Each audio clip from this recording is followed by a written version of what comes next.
My sister is moving in with us starting today. It's all good stuff for both of us, and there's really no reason to object, right?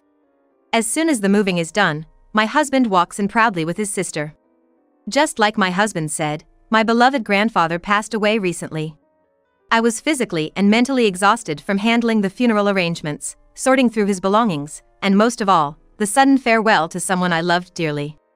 I inherited the house where my grandfather lived, and at my husband's suggestion, we decided to move in.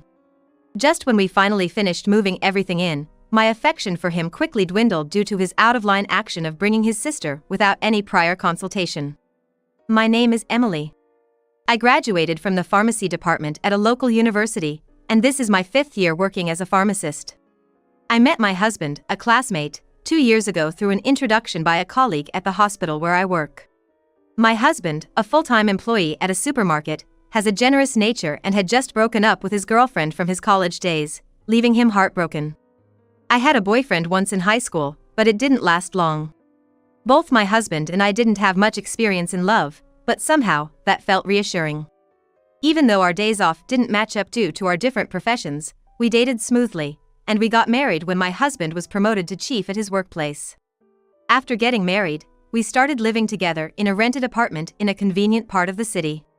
My parents had passed away in an accident, and since high school, I had been living with my grandfather in his house. The house was very old, and it creaked everywhere you walked. However, he had been in and out of the hospital due to a chronic illness for the past 6 months, and the house was mostly empty. For me, it was a precious home filled with memories of my grandfather, so I kept going back to clean it from time to time even after we moved. My grandfather, though worn out from his battle with his illness, was overjoyed that I got married. "I can fight through the tough treatment with this," he said, and I made a promise to myself to be happy for him. Fortunately, I was able to get along well with my in-laws. They live quite far away, so we might only be able to see them a few times a year, but they said, "You're always welcome to visit." Everything seemed to be off to a good start in our happy married life, but there was one thing that made me uneasy. And that was my sister-in-law. She is a lively 19-year-old, currently in her first year of college. She lives in a dorm near our apartment while attending a college in the city. My husband was the one who decided on our living arrangement, and one of the reasons seemed to be because his sister was going to college in the city.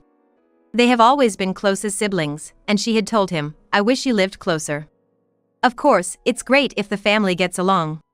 But I regretted not speaking up more when my husband practically decided on our living arrangement on a whim just because his sister asked him to. About 3 days after we finished moving, the weekend finally arrived, and I was planning to finish unpacking the remaining boxes. That's when my husband brought his sister over without telling me. I was caught off guard, wearing loungewear and no makeup, and I panicked. I couldn't just ask them to leave, so I hurriedly cleared some space and had them sit in the living room. I had met her a few times while we were dating, but we had always made plans in advance, and I had only met her outside, so I was dressed properly.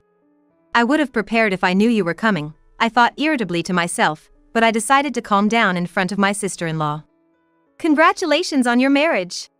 Please take good care of my brother forever," she said, handing me a paper bag.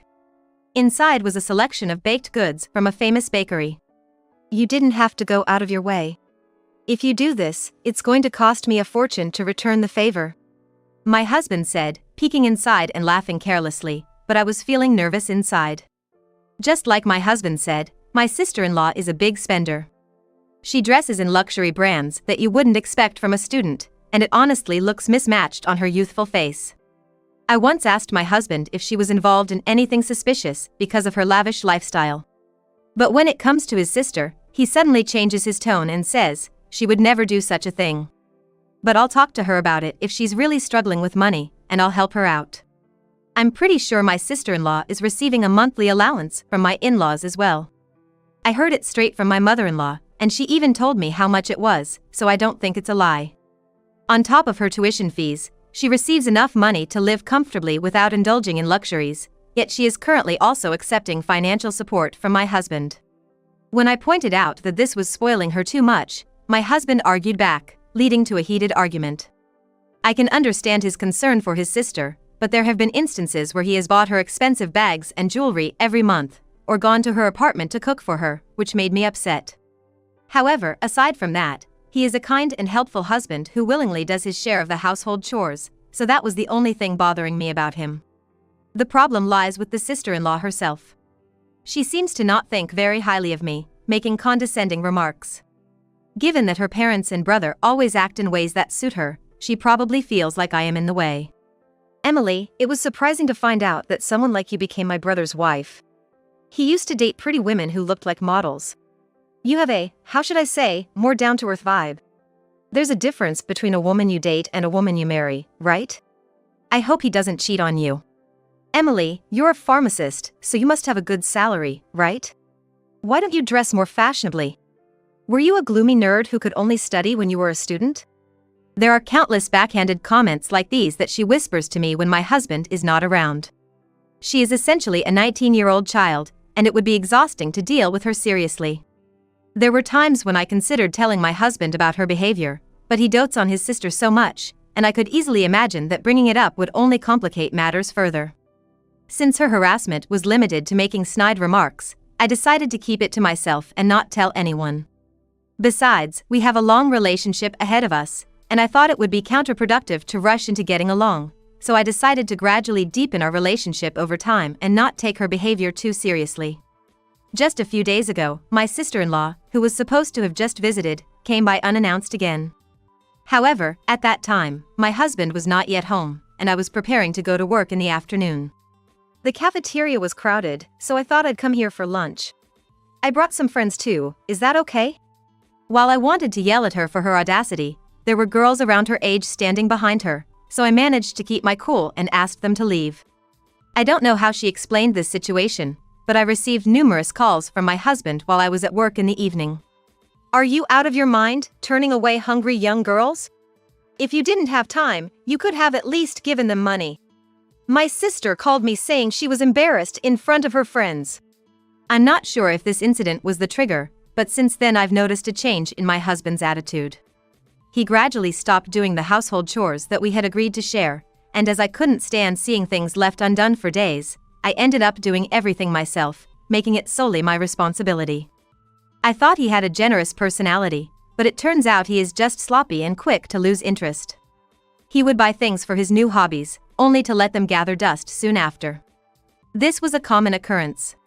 It would be one thing if it was just his own room, but when he started cluttering up the dining table and the car with his hobby stuff, I had to say something. However, he only ignored me, not taking any real action to address the issue. I'm starting to feel that he is losing interest in me, as he thinks I nag too much. Despite his sloppiness, he acts differently towards his sister. Her unannounced visits continue, during which she would eat our food and openly harass me without holding back. At first, she would only make snide remarks when my husband was not around, but recently, knowing how much her brother adores her, she has become bold enough to openly make snide remarks. My sister-in-law criticizes the food I make, saying things like, "The seasoning is too strong. Are you really a pharmacist? Are you trying to make people sick with your food so they have to buy medicine? My brother should be careful." She would make such cruel jokes, demeaning even my profession, but my husband would just laugh along with her. Moreover, she would regularly wheedle substantial amounts of money from my husband, far more than a simple allowance. I could understand if she said she was running out of money for living expenses, or if she wanted to buy textbooks for college, but wanting to buy a birthday present for a friend seems like a personal matter to me.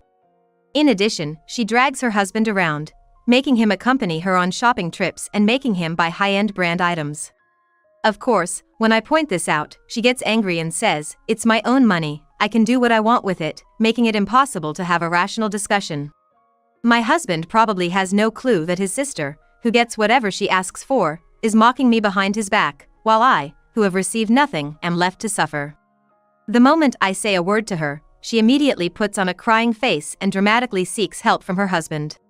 He is completely fooled by such over-the-top acting, it's just pitiful. I realized too late that my husband is an extreme sister complex. The sight of him 100% believing everything his sister says and lecturing me is so absurd, it's enough to make any feelings of love wither away. But eventually, I noticed that she's already a junior in college. I thought that she would become busier with job hunting and writing her thesis, and we would see less of each other, so I decided to endure it a little longer. I hoped that after she graduated and got married quickly, her malicious nature would calm down somewhat. However, what really brought me down wasn't my husband or his sister, but the passing of my beloved grandfather. Since I have no grandmother or parents, I was the one to inherit his estate. I was considering what to do with the remaining house, thinking about demolishing it to keep the beautiful memories. But my husband stopped me, suggesting that since it's such a magnificent house, we should live in it as a couple. My grandfather had a long hospital stay in his later years, so he hardly had any contact with my husband. The fact that my husband, who is cold to everyone but his sister, suggested keeping this house was completely unexpected, and I was overjoyed at the time. My grandfather was gone, but I could come back to this house. I hadn't felt such a thrill in my chest since getting married, but it was shattered just a few months later. When we did a house inspection before moving in, we found that the plumbing needed repairs, but that was about it. My grandfather had cherished the house he built in his youth, and even the contractor said it was in quite good shape for its age. The creaking of the floors was a concern, but I thought it would be fine to consider remodeling when a new family was born between my husband and me. I made steady progress cleaning the rooms in between work, and I also sorted through my grandfather's belongings. Once everything was packed and ready to move, I proceeded with preparations while asking for help from the moving company. In the middle of all this, my husband disappeared without saying anything, so I thought he might have gone to the nearby convenience store. But when it was time to leave, he still hadn't returned, and when I called him in a panic, all he said was, "Go ahead," in a curt tone. I didn't understand what was happening, but I couldn't keep the movers waiting any longer, so I decided to go to my grandfather's house first. It was only after all the belongings were moved in, and the paperwork with the movers was finished, that I finally saw my husband. When I saw his sister standing close beside him, I had a bad feeling. And I was right, my husband said something outrageous. "From today, the three of us are going to live together. The house is big enough, and it would be lonely for the two of us, wouldn't it?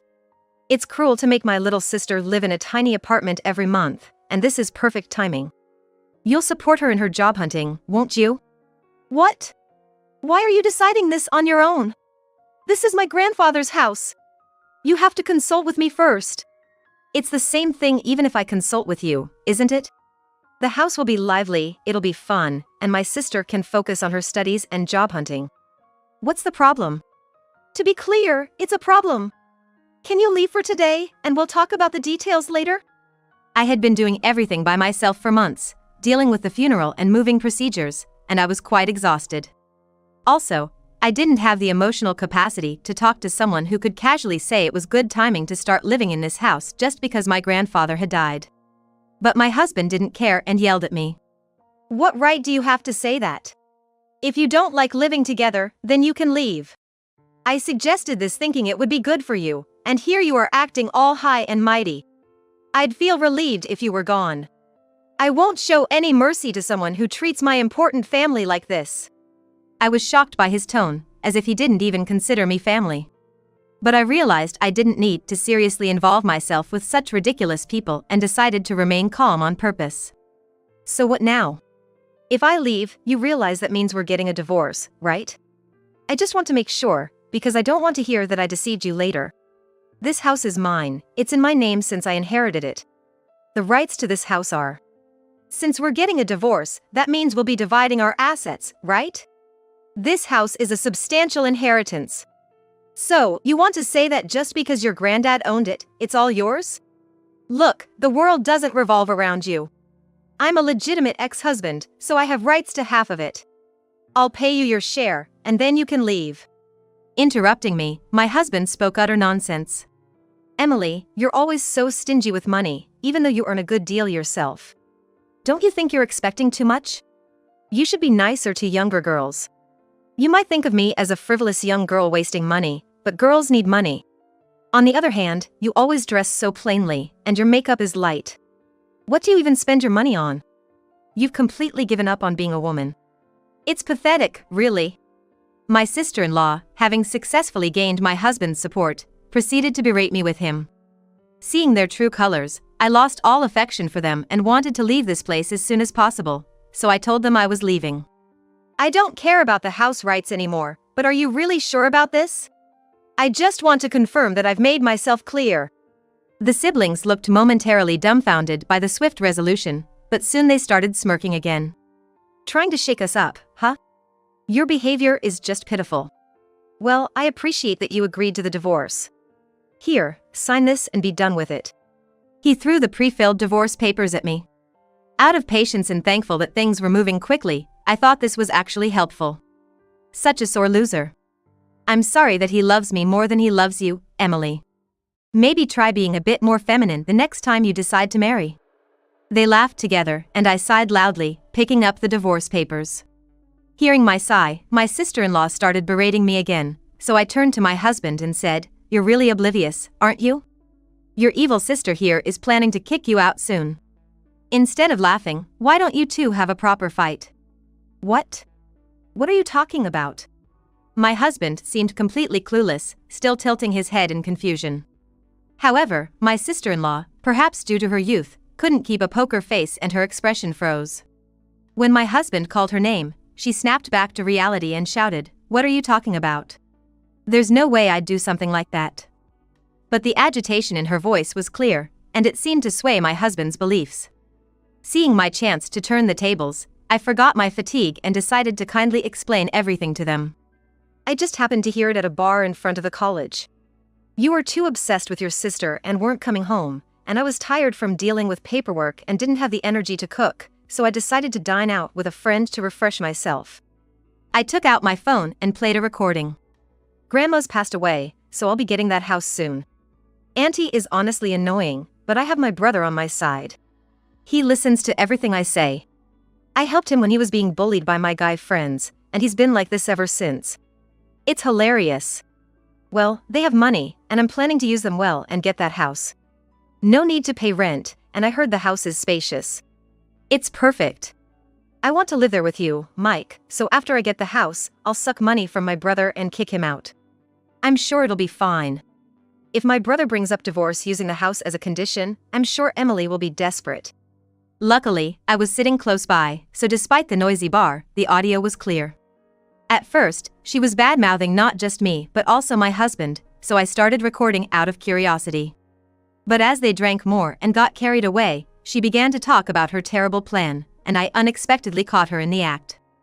I decided not to tell my husband right away, thinking I would judge his actions first. And disappointingly, he played right into my sister-in-law's hands, presenting me with a divorce. So, I agreed. On my way back from the restroom, I confirmed that the person sitting at the seat was my sister-in-law.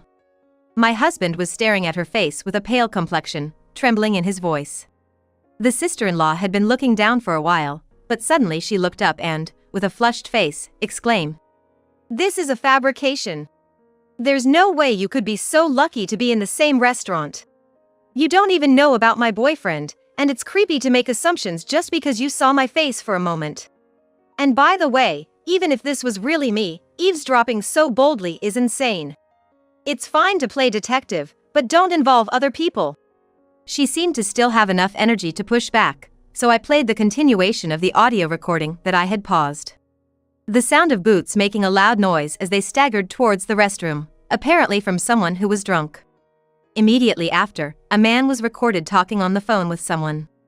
The person on the other end seemed to be a woman, speaking in a coddling voice. The man spoke of the sister-in-law as if she were an ATM, stating that he was going to get a house from the ATM's home. He mentioned that whatever he asked for, the sister-in-law would give to him, and since she wasn't working, she would also give him money. It appeared that the brand name items the sister-in-law had received from my husband until now were being passed on to this boyfriend, and in addition to my husband's salary, the money she earned from her part-time job was also being given to this man. Initially, I felt a bit of pity for the sister-in-law who was being played, but now the situation is different. She was secretly devising a sinister plan behind my back, even trying to involve my grandfather's house in it, so I thought she should face the consequences. When the playback ended and I glanced at my sister-in-law, she was already in a daze. She had lost the energy to insist it was a case of mistaken identity, so in my husband's mind, it must have been confirmed that the woman he had been talking to earlier was indeed his sister. I had said all I needed to say, so I was about to leave when I was strongly pulled back by my arm. "Wait! You understand now, right, Emily? I was just being deceived. Let's cancel the divorce and live happily together as we promised." Huh? No need to cancel it. I have the intention to divorce too. Besides, your adorable sister is crying, isn't she? You should take responsibility and take care of her until the end. I turned towards my husband with a refreshing smile as if a weight had been lifted off my shoulders, grabbed the bare essentials, and swiftly left the scene. Later, I filed the divorce papers, and the divorce was finalized. I would like to say that I am now happily enjoying my single life, but as it turns out, things aren't that simple. My ex-husband was squatting in my grandfather's house, refusing to leave. Not wanting any contact, I had a lawyer mediate, explaining diligently that the inheritance is not subject to property division, but he expressed his anger towards the law, saying then what the heck is property division? How can a husband have no rights, and we were at an impasse. So, I decided to consult my ex-in-laws, whom I had been in regular contact with. They flew in like the wind and gave my ex-husband and sister-in-law a good scolding at my grandfather's house and her apartment, respectively. My father-in-law is apparently quite intimidating when he's angry, enough to make the nefarious siblings shake in their boots, and my mother-in-law later shared the story with a laugh. I think I finally understood why my ex-husband didn't want to visit his parents' house too often after we got married. Regarding the divorce, my in-laws offered an apology. However, I explained that they weren't involved in the matter at all, and I didn't intend to stay in touch with them after the divorce for that reason. I only asked them not to give my new phone number and email address to my ex-husband before hanging up. I think my ex-husband was so persistent about the inheritance probably because he had no savings. When we got married, I suggested opening a new bank account for us to save money together, but he rejected the idea. He had student loans, smartphone bills, other payments related to his hobbies, and on top of that, he gave a considerable amount of money to his sister every month, so he said there was no way he could save any money. So, we settled on saving money separately. I was investing in mutual funds, so I didn't have much cash on hand, and there was no way I could give any money to my ex-husband anyway. Moreover, I have communicated to my ex-husband through a lawyer that I will not demand alimony on the condition that we do not divide our assets. Since I was pressured by my father-in-law's authority to that document, I intend to make sure it is strictly adhered to. It turns out that my ex-husband, who was squatting in my grandfather's house which has now become mine, as well as my sister-in-law, who was squandering her allowance, were both taken back to their parents' house. My ex-husband was made to quit his job, and my sister-in-law was forced to drop out of college. They are apparently working as entry-level employees in a company run by our relatives. They are being completely reformed, both physically and mentally, through grueling Spartan training and seem to be working while crying every day. My mother-in-law sent me a picture of my ex-husband, whose beer belly has completely disappeared and is now in great shape, but I didn't feel a thing. As for my sister-in-law, she initially tried to use her youth and beauty to cozy up to her boss, but she was completely ignored, luckily because the president is a relative. She's had to remove her long, glittering nails, and now she's doing a fantastic job of digging in the dirt and sweating it out. On the other hand, I am enjoying my peaceful days in my grandfather's nature-filled house. I do feel lonely without my grandfather, but when I do, I can flip through the organized albums and go back to those times. It feels like my grandfather is watching over me in this warm house, and I'm thinking it wouldn't be a bad idea to invite some close friends over for a party.